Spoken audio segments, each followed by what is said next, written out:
Thank you, Mr. Jenkins, and good afternoon, everyone. Happy Sabbath. Good to be here with all of you today, and greetings to everyone watching online. Brethren, the spring holiday season is rapidly approaching. I know that we all look forward to this time of year, to keeping the Passover, the night to be much observed, the Feast of Unleavened Bread. And we are very blessed to be called and to have God's plan revealed to us, to understand God's great plan and purpose, and to be a part of His family. If a person's mind has not been opened, they simply cannot understand why we do what we do. It's because it's spiritual knowledge. It's spiritual understanding that must be revealed. And God reveals that knowledge to us when we are called and our mind is opened. His Spirit begins to work in our minds and open our understanding to His truth, including the holy days. Many people in this world think that the weekly and annual Sabbaths were canceled, discontinued, abandoned, rejected, and obsolete. This is a common teaching in today's churches in this world. They teach a Sunday worship, they teach Christmas and Easter. We know they keep these other festivals that the Church of God does not.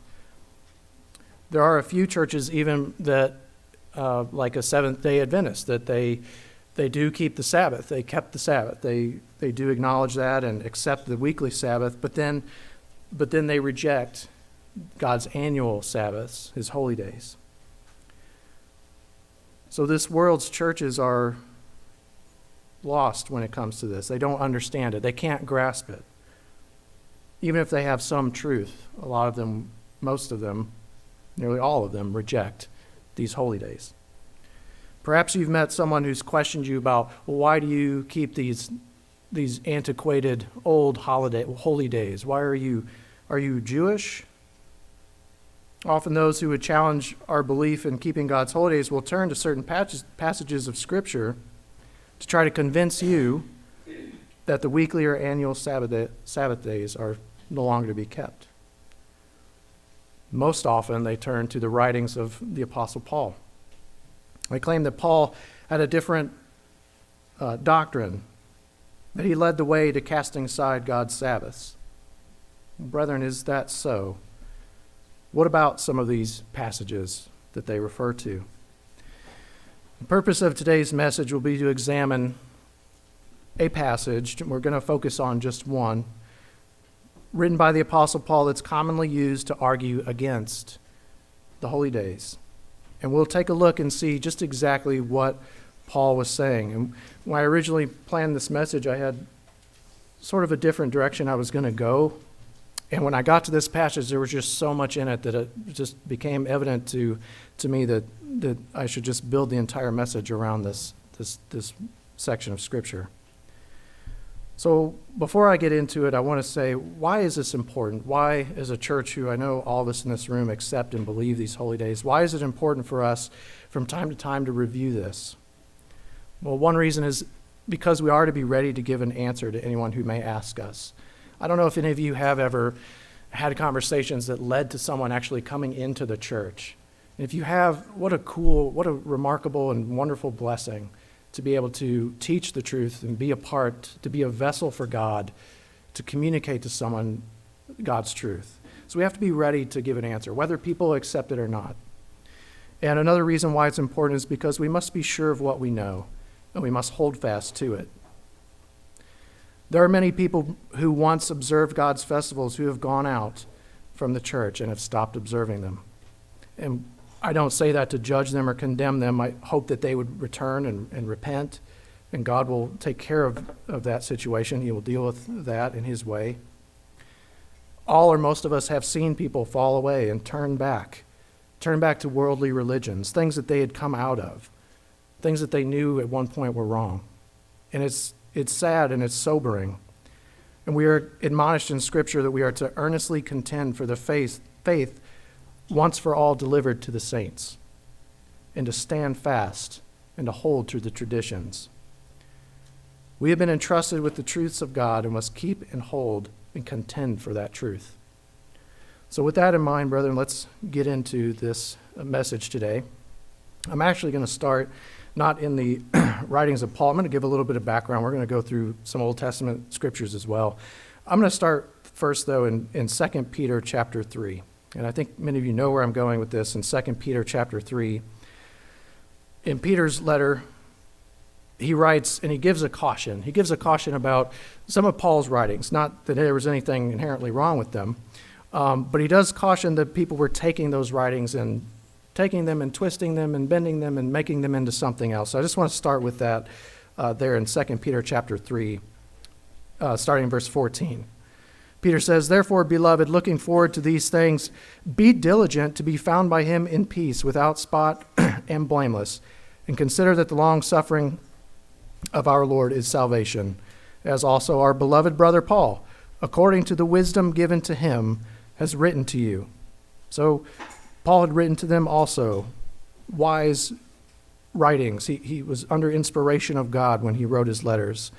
Continuing on, verse 16, "And also in all his epistles, speaking in them of these things, he taught them about Christ, about the Lord being salvation, leading to salvation. He taught them those things, in which," continuing on, "are some things hard to understand, which untaught and unstable people twist to their own destruction, as they do also to the rest of the scriptures." So they didn't just target Paul's writings, but he just warned. Paul was wise. He had a lot to say. He had a lot of experience. He had a lot of knowledge. He had a lot of deep thoughts.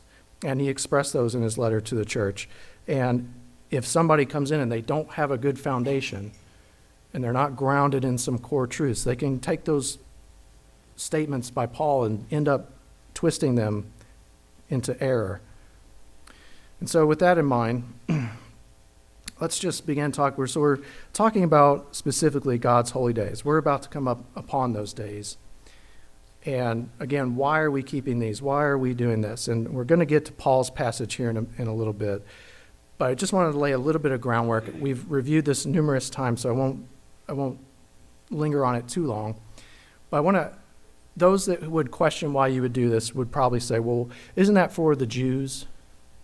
Or aren't those days the feast days of Moses? Well, let's answer that question. Whose days are they? And you don't have to turn to Leviticus chapter 3 and verse 1. You could probably recite it to me. But I will read it, Leviticus chapter 23 and verse 1. Whose holy days are they? Let's read. It says, "And the Lord spoke to Moses, saying, Speak to the children of Israel and say to them, The feasts of the Lord which you shall proclaim to be holy convocations, these are my feasts." And we have heard that explained to us many, many times. They're not the feasts of Moses or the Jews. They're God's. Let's turn to, if you would, back to the Old Testament in 1 Kings chapter 12. Let's go get a little bit of context for whose days are we talking about? Which days does God approve of?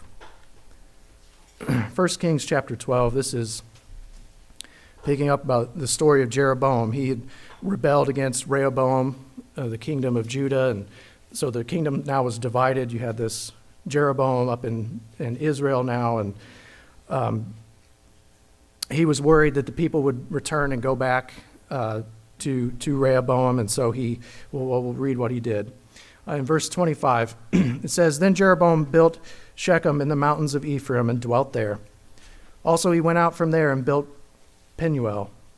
And Jeroboam said in his heart, Now the kingdom may return to the house of David if these people go up to offer sacrifices in the house of the Lord at Jerusalem. Then the heart of this people will turn back to their Lord, Rehoboam, king of Judah, and they will kill me and go back to Rehoboam, king of Judah. Therefore the king asked advice and made 2 calves of gold and said to the people, It's too much for you to go up to Jerusalem. Here are your gods, O Israel, which brought you up from the land of Egypt. And he set one in Bethel and one he put in Dan. Now this thing became a sin, for the people went to worship before the one as far as Dan. And he made shrines on the high places and made priests of every class of people who were not the sons of Levi. Jeroboam ordained a feast in the 15th day of the 8th month, like the feast that was in Judah, and offered sacrifices on the altar. So he did at Bethel, sacrificing to the calves that he had made, and at Bethel he installed the priests of the high places which he had made. He offered offerings on the altar which he made at Bethel on the 15th day of the 8th month, in the month which he had devised in his own heart. Jeroboam set up his own feast, his own day in the 8th month instead of the 7th, which is when God's holy days are, or his fall holy days are in the 7th month. He feared the people returning. He feared he was going to lose power and control. He feared for his own life, that they might turn on him. Both Israel and Judah ultimately rejected God's Sabbath and holy days. They had adopted pagan practices of the world around them, in some cases blending those practices with the worship of the true God. So what does God think about these days? Jump with me now to Isaiah chapter 1. Those that would question us or imply that God did not want us to continue keeping these days, we'll turn to some of these verses. We're going to go to Isaiah chapter 1 and begin in verse 10. Isaiah says, "Hear the word of the Lord, you rulers of Sodom." He's basically calling them out. They're not necessarily rulers of Sodom. He's saying, you're like Sodom, you're behaving like Sodom, you're sinful like them. "Give ear to the law of our God, you people of Gomorrah. To what purpose is the multitude of your sacrifices to me? Says the Lord. I have had enough of burnt offerings of rams and the fat of fed cattle. I do not delight in the blood of bulls or lambs or goats. When you come to appear before me, who has required this from your hand to trample my courts? Bring no more futile sacrifices. Incense is an abomination to me, the new moons, the Sabbaths, and the calling of assemblies. I cannot endure iniquity in the sacred meeting. Your new moons and your appointed feasts, my soul hates. They are a trouble to me, and I am weary of bearing them." Here we read that, and we read the strong language that God is using to describe it. It was bothersome to him that they were doing this, that they were twisting his holy days, that they were incorporating paganism into it and making them into something that he did not make. So these were not God's holy days that he was condemning them for. It was their days and their feast days. Let's turn to Ezekiel chapter 20. Again, proving this point. Ezekiel chapter 20. We'll read verses 10 through 20. In Ezekiel chapter 20 says, "Therefore I made them go out of the land of Egypt and brought them into the wilderness." Verse 11, "I gave them my statutes. I showed them my judgments, which if a man does, he shall live by them. Moreover, I also gave them my Sabbaths, to be a sign between them and me, that they might know that I am the Lord who sanctifies them.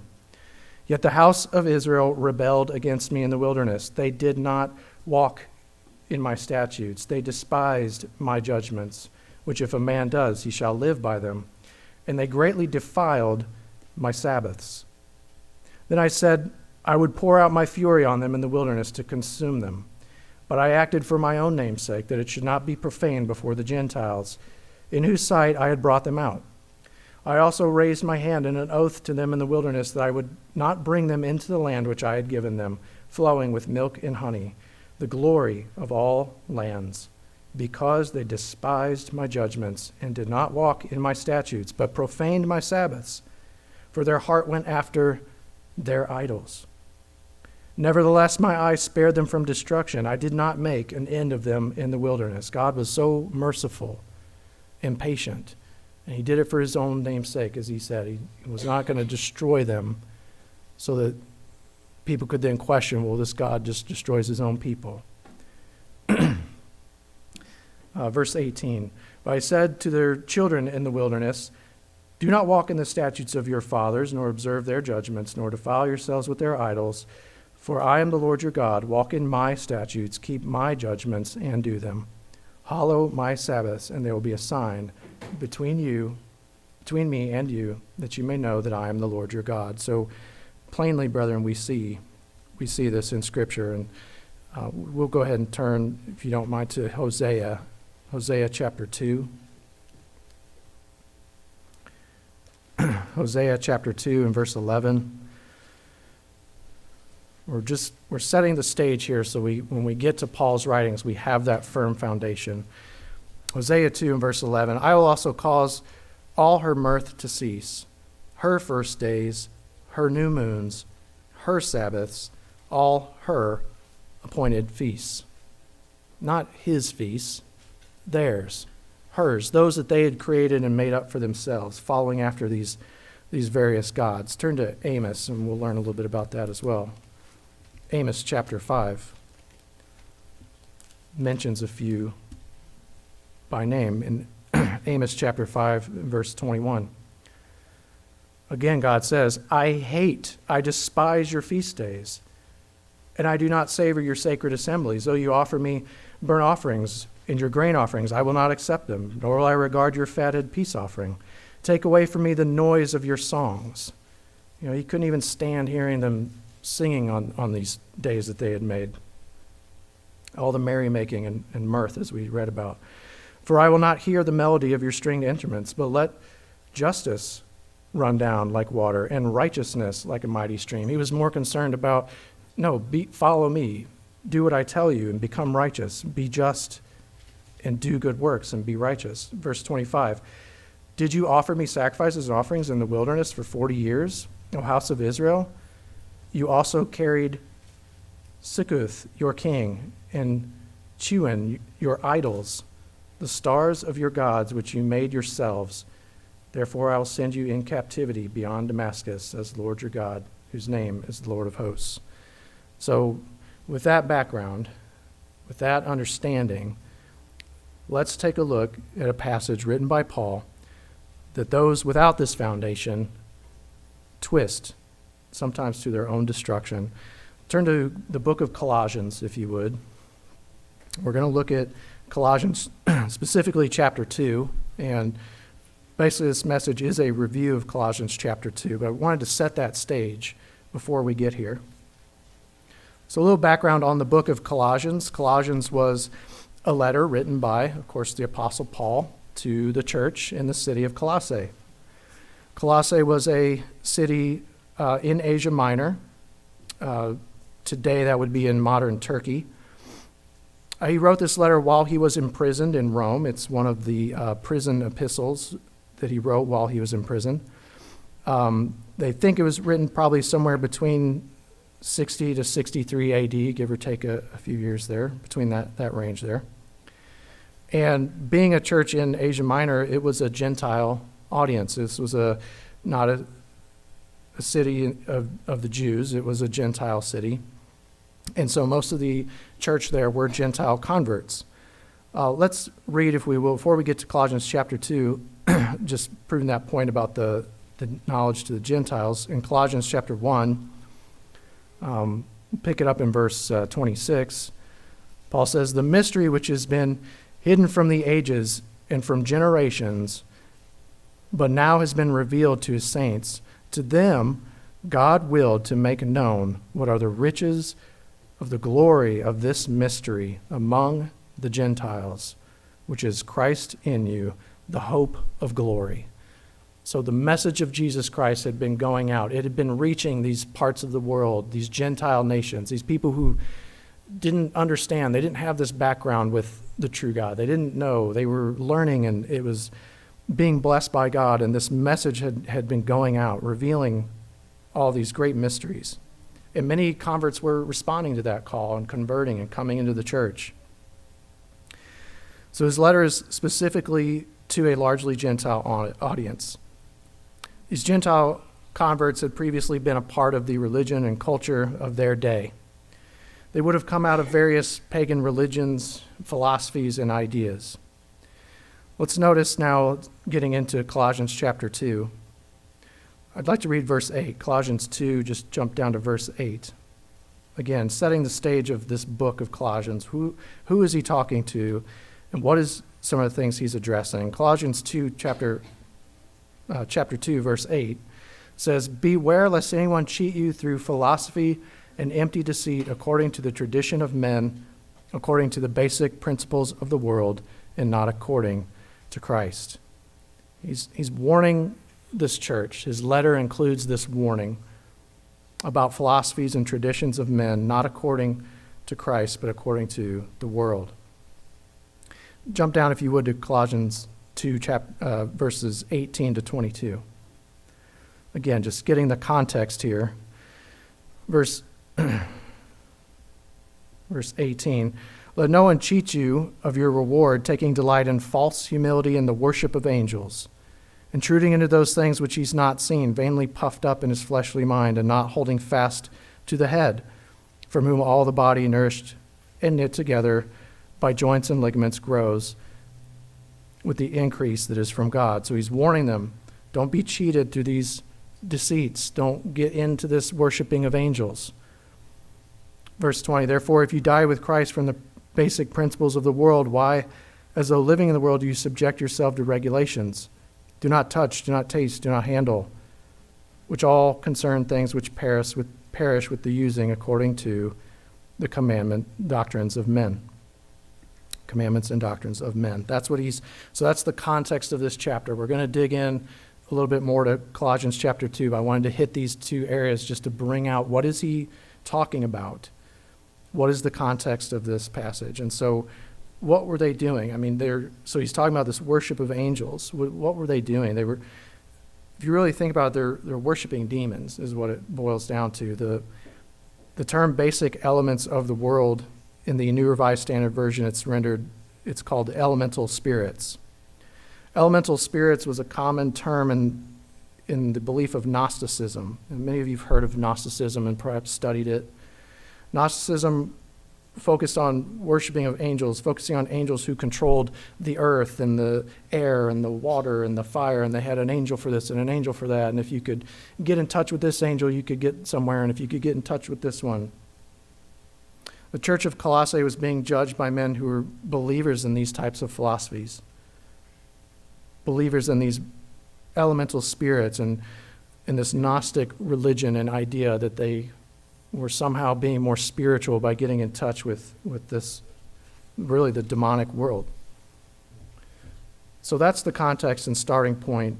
Before we're going to understand Colossians chapter 2 and some of those statements in there, we have to understand the background that we read and then get the context of Paul's letter.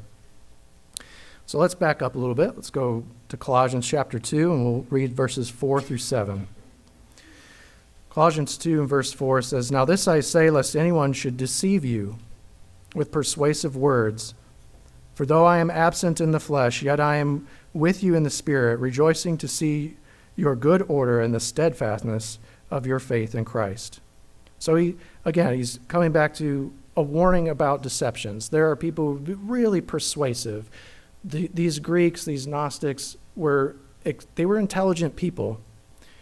They were intelligent, but in the wrong ways. They learned all about, they would come up with these ideas, and they were sort of interesting, and wow, they had this idea or sound of being really profound and leading people somewhere, but in the end, they're really just empty.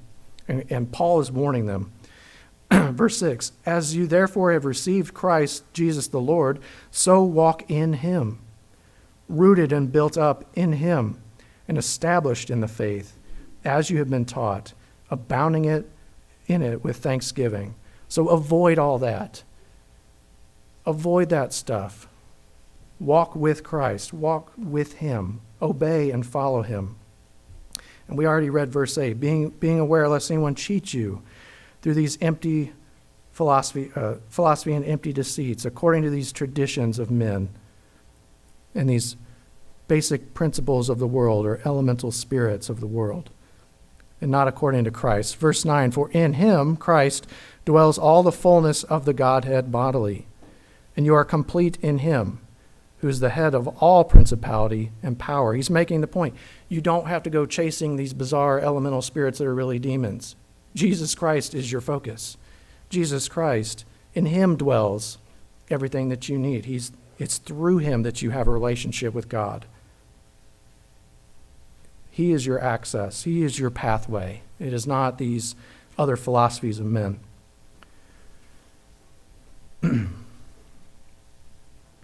Continuing on here, verse 11. In him you were also circumcised with the circumcision made without hands, by putting off the body of the sins of the flesh, by the circumcision of Christ, buried with him in baptism, in which you also were raised with him through faith in the working of God, who raised him from the dead. And you, being dead in your trespasses and the uncircumcision of your flesh, he has made alive together with him, having forgiven you all trespasses, having wiped out the handwriting of the requirements that was against us, which was contrary to us. And he has taken it out of the way, having nailed it to the cross, having disarmed principalities and powers. He made a public spectacle of them, triumphing over them in it. So some would say on this section here, well there, see, now that's doing away with that Jewish law that was nailed to the cross. Is that what Paul's saying? No, it's not. He's saying that you are now circumcised in the heart. He's talking about there in the beginning of verse 11, he's the circumcision made without hands. He's bringing them to the point. You don't want to worship these angels. Focus on Jesus Christ. It's through Jesus Christ that you have the ability to change. Christ will cut your heart. No one else can do that. How do you can circumcise the flesh. Anybody could do that. To circumcise the heart requires Jesus Christ. He's the only one who can change our heart and mind. It's only through his power that we can do that. The power of the Holy Spirit, the relationship, through baptism, remember he talked about that in there, being baptized with him, raised up to a new life, the changing of the heart. I'm going to mention a few scriptures here. We'll come back to a little bit more about what we just covered here, about what was nailed to the cross. We'll get to that. But is Paul saying the law is done away? Well, no. We know that, and I'm just going to give you a few verses you can jot in your notes. You don't have to turn to them because they're very familiar. Romans chapter 3 and verse 23. That says, "For all have sinned and fallen short of the glory of God." So we know that all have sinned, all except Jesus Christ, and all then require a sacrifice for that sin. 1 John chapter 3 and verse 4 says, "Whoever committeth sin transgresseth," I'm reading from the King James Version on this one, 1 John 3 verse 4, "Whosoever committeth sin transgresseth also the law, for sin is transgression of the law." So if the law was being nailed to the cross, then there would be no more sin. Sin would cease to be.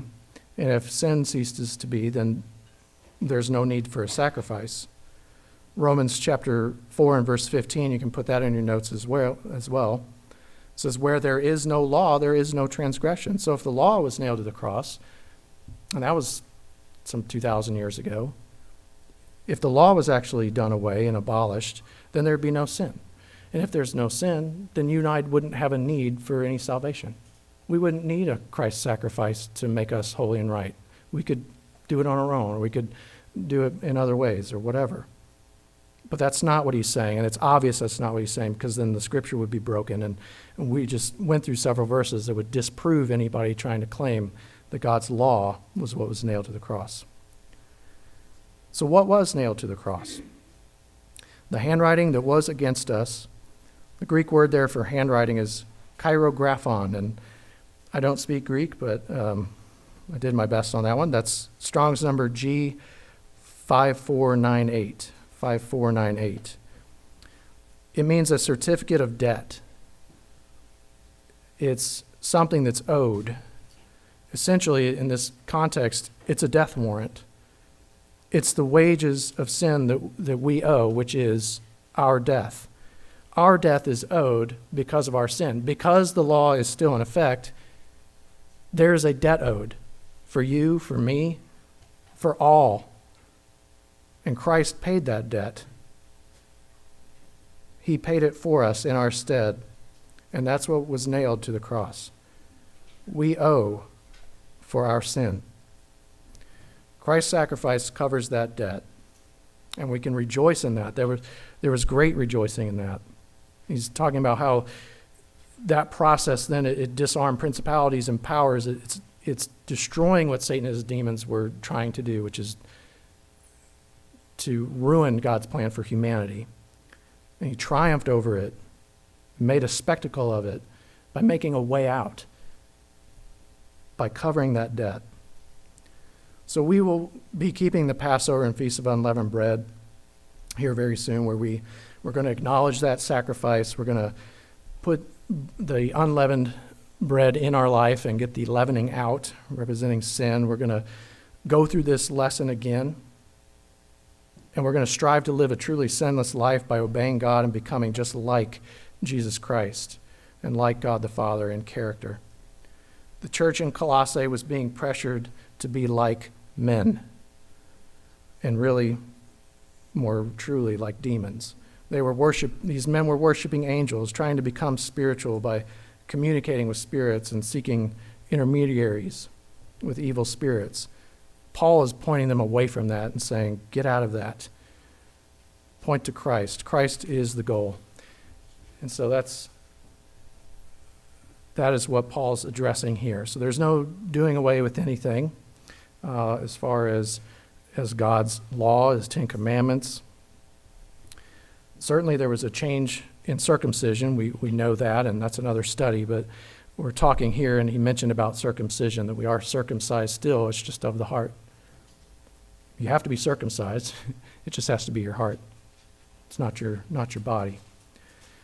And that's the more important. So let's continue on then in verses 16 and 17. And this is really the main passage. This is where people really want to divert you from the holy days. We'll try to come in, we'll pull this apart a little bit. Colossians chapter 2, verses 16 and 17 says, let no one judge you in food or in drink, or regarding a festival or a new moon or Sabbaths, which are a shadow of things to come, but the substance is of Christ. Well, how do we answer that? And a lot of people would walk away from that thinking, well, summed it up. Well, is that so? Need to spend a little time with these verses. There's a lot in here. The common interpretation of this verse in worldly churches is that Paul is doing away with the Sabbath and holy days, unclean meats, any kind of obedience to any days or the holy days in the Bible. So what is Paul really saying? He is addressing, again, from the context, the worldly philosophies that had crept into the church. Why would the church be judged by men regarding food and drink? Why would people be judging them? Well, again, going back to a little bit about Gnosticism, Gnosticism had various divisions and sects and groups. Some of them were called ascetics, or asceticism was this belief. And those who ascribed to it would have been called ascetics. Ascetics believed that all physical matter was evil, corrupted, defiled, unholy, and bad. So anything physical, anything having to do with the flesh, or certainly food and drink would have been a part of that. They practiced a very strict lifestyle of restrictions regarding their food, regarding drink. They thought that they could purify themselves by denying certain physical pleasures.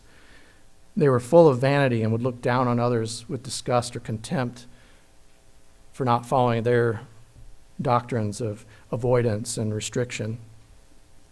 Consider then, what would the ascetics think when seeing a church gathering on every seventh day? This group comes and they're all together and they're talking and they're feasting and then carrying on and they're singing songs and they're having food and somebody brought this and somebody brought that and they're all eating together, rejoicing. What would they have thought of that? Well, certainly they looked on that with contempt. Paul is admonishing the church in Colossae not to be influenced by their criticism or judgments. You don't listen to them. You don't have to feel badly about what you're doing, rejoicing on a Sabbath day. Let's pick this apart a little bit more. I'm going to focus now on just verse 16. So let no one judge you in food or drink regarding a festival, a new moon, or a Sabbath. The Greek word for food here is brosis. That's Strong's number G1035. Brosis. And the word for drink rhymes. It's posis. And that's G4213. Strong's number G4213. And it means to drink or drinking. So it's actually talking about the act of drinking. So Paul's saying, let no one judge you regarding eating or drinking on the Sabbath, a holy day, or new moon. Don't let them judge you regarding how you're eating your food or what you drink or why are you letting them discourage you about that. The word regarding in this verse, let no one judge you in regards to a festival or new moon, is another Greek word, the Greek word meros, and that's Strong's number 3313. Meros. It means a part of something, a portion, or a piece. So don't let them judge you in how you're eating and drinking as a part of the festival or new moon of the Sabbath. It's not saying don't keep the Sabbath, don't keep the holy day. It's saying don't let them criticize you for the rejoicing and the partaking of food that you're doing on these days. So that's verse 16. So far we haven't abolished any holy days, have we? Okay. Let's keep going here. If this passage is going to do it, they've got one verse left. So verse 17. Verse 17, these festivals, new moons, Sabbaths, verse 17, which are a shadow of things to come, but the substance is of Christ. Well, now that surely would do away with it. Or does it? Unfortunately, this verse has some translation issues. And so once we kind of break that down, it becomes very clear. It becomes very clear what's being said. First part of this verse that we need to look at is the word is. The word is, if you look it up, is actually not in the original Greek. That's an inserted word there. So let's start there. Let's take out is. Okay, so is doesn't belong. Which are the shadow of things to come, but the substance of Christ? Well, okay, that's kind of a confusing sentence. What does that mean? Let's look into this other word for substance. What does substance mean? The word substance here, another Greek word, is the word soma. Many of you probably heard that one before. Soma, it means body. And that's Strong number Greek G4983. It means the body. So a better translation, being more accurate with the wording here, would say, let no one judge you in the eating or drinking of a festival or new moon or Sabbath, which are a shadow of things to come, but the body of Christ. So I'm going to paraphrase here a little bit and break this down.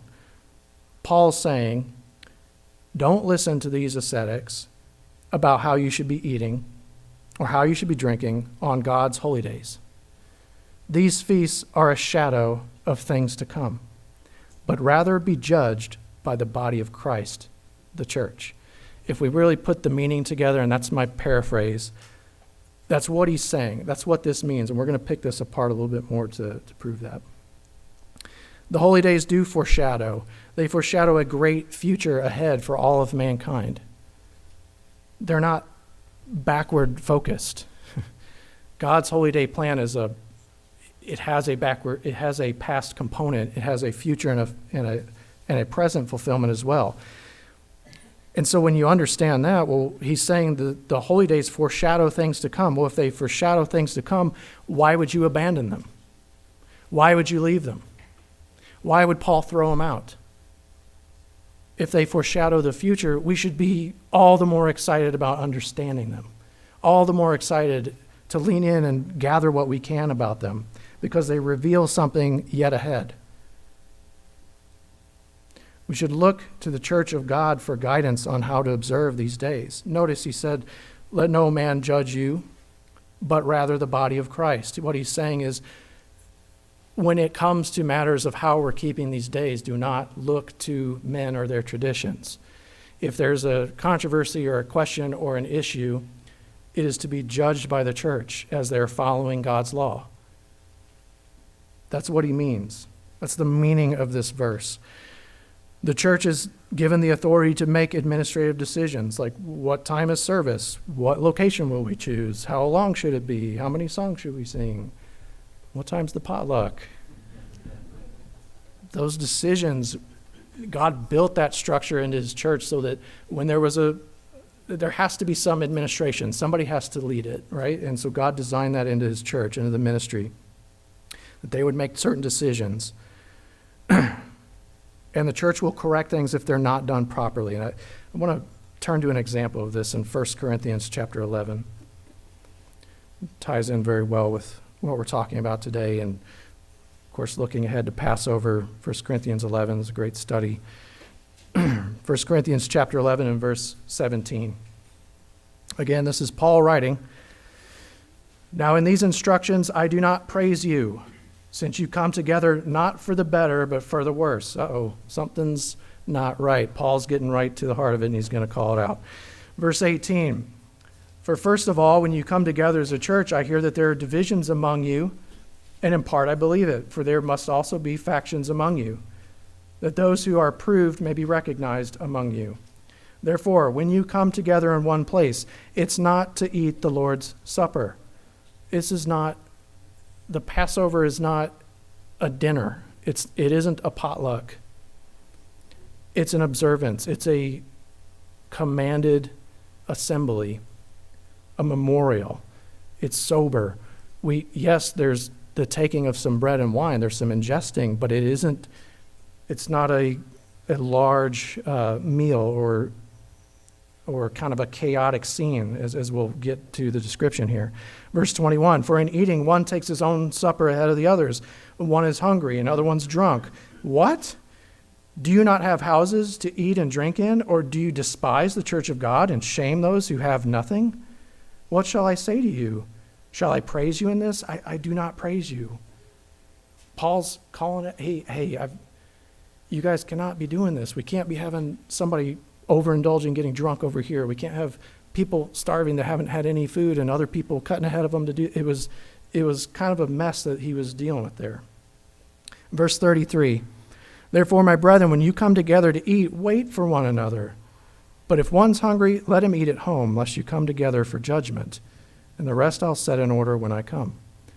So here we see a powerful judgment, a correction given by a member of the body of Christ, a powerful leader of that first century church, making a correction, making a distinction, making an adjustment regarding this time frame when they were coming together and how it should be done and how it should be orderly. And certainly it's to be done without these things that they were doing. And so that, brethren, is what we're looking at when we read Colossians chapter 2. Let's go ahead and turn back to Colossians chapter 2, if you would. We'll end there.